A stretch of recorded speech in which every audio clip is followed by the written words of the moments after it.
You're listening to a Dell Studios production, yes?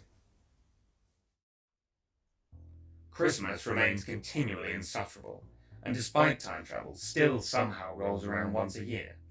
It's completely unavoidable. Believe me, I've tried, yes?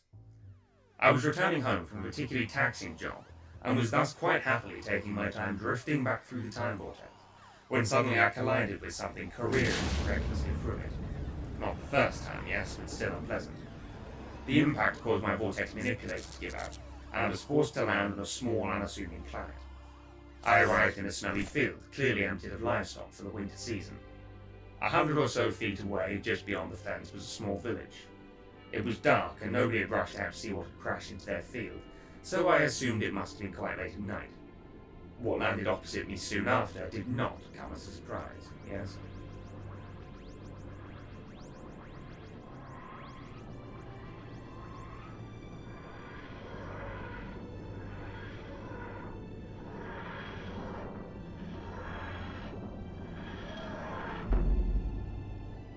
For God's sakes, Doctor, watch where you're going! Death's head! Hiya! How you been? Considering you've just knocked me out of the time vortex, I've been better, yes?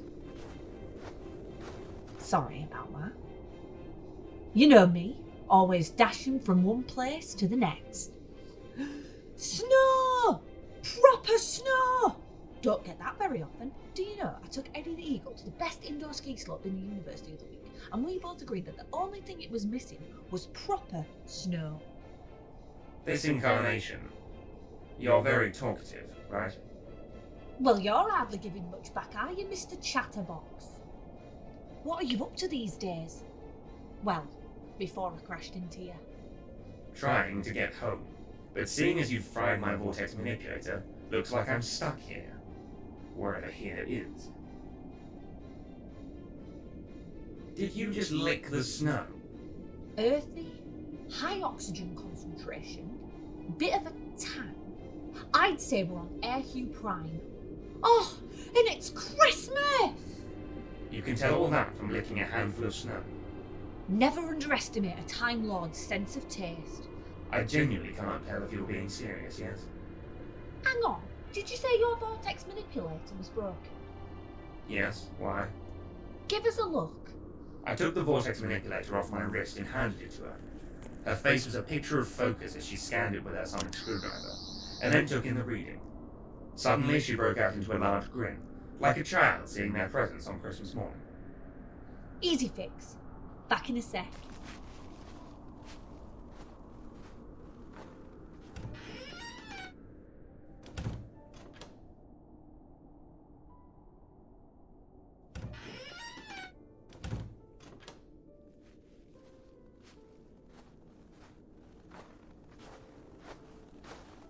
There.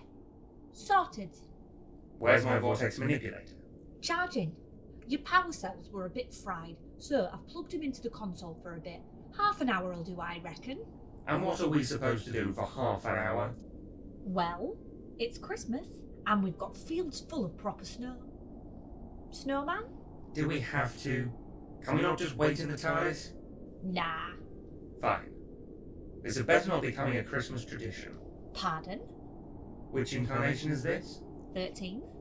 Then forget I said anything. Spoilers, yes? Alright, snowman time. Come on!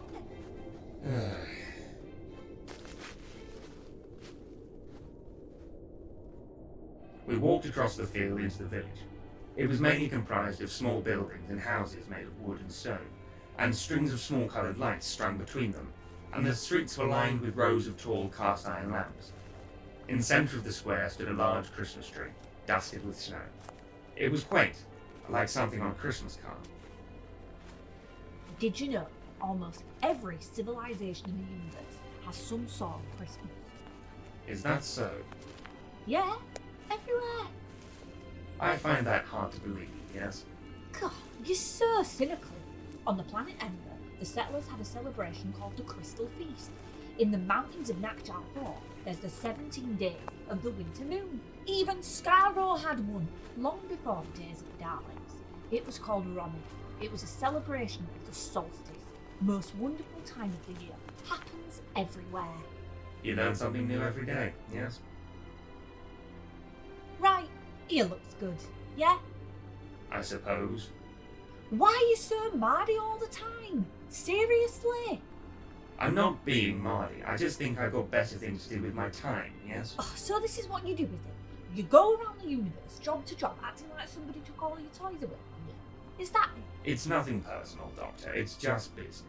I think you've been so business orientated for so long that you've forgotten that there's more to life than that.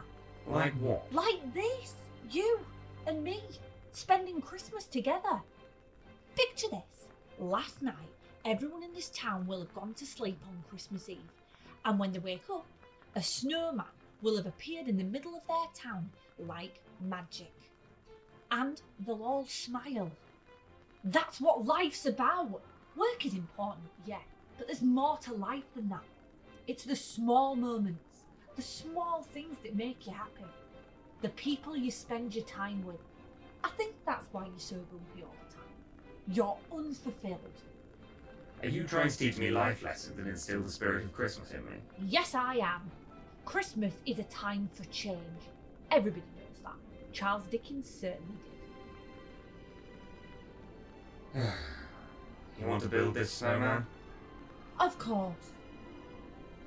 So we built a snowman in the middle of a small town, in the middle of the night, on Christmas. The Doctor already had all of the components. A hat, a carrot, even an absurdly long striped scarf, yes? It wasn't exactly what I had planned, but I'd be lying if I said I didn't enjoy the idea of a mysterious snowman appearing during the night. There.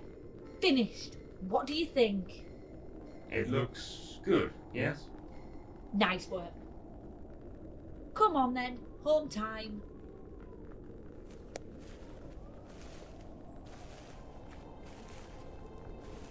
Where are your companions? At home with the families. It is Christmas. And they're my mates, not companions. That's the difference between you and me, Doctor. You have mates. I have associates, yes? I think you do have mates. You just don't know it. And anyway, you and me have known each other a long time. We're mates, aren't we? I suppose so.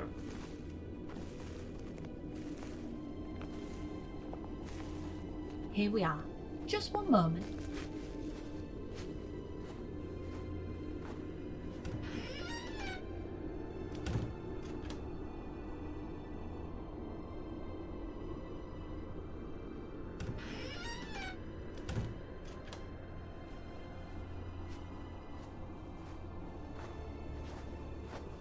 There you go.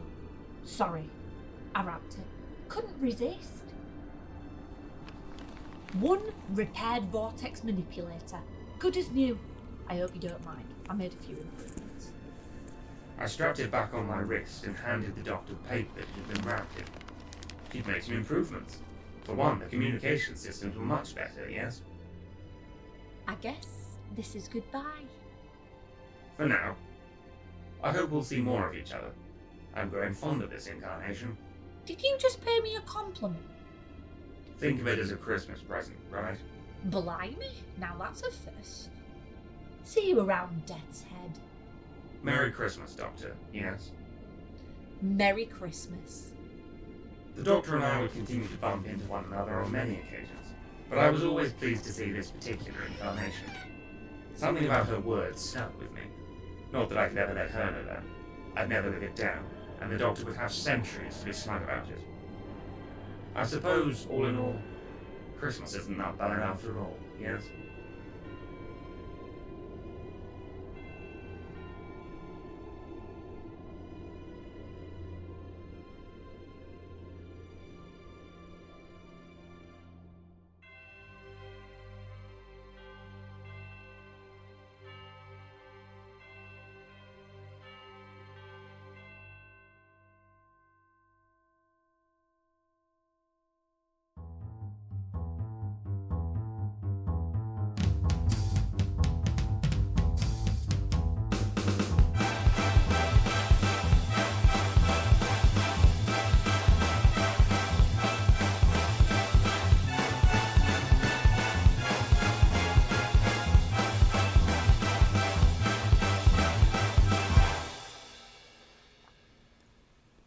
You have been listening to Death's Head, Most Wonderful Time. Death's Head was played by Rhys Dell, and the 13th Doctor, Orianna Rose. Written, directed and edited by Rhys Dell. Music by Anthony Tremaine. Produced by Dell Studios.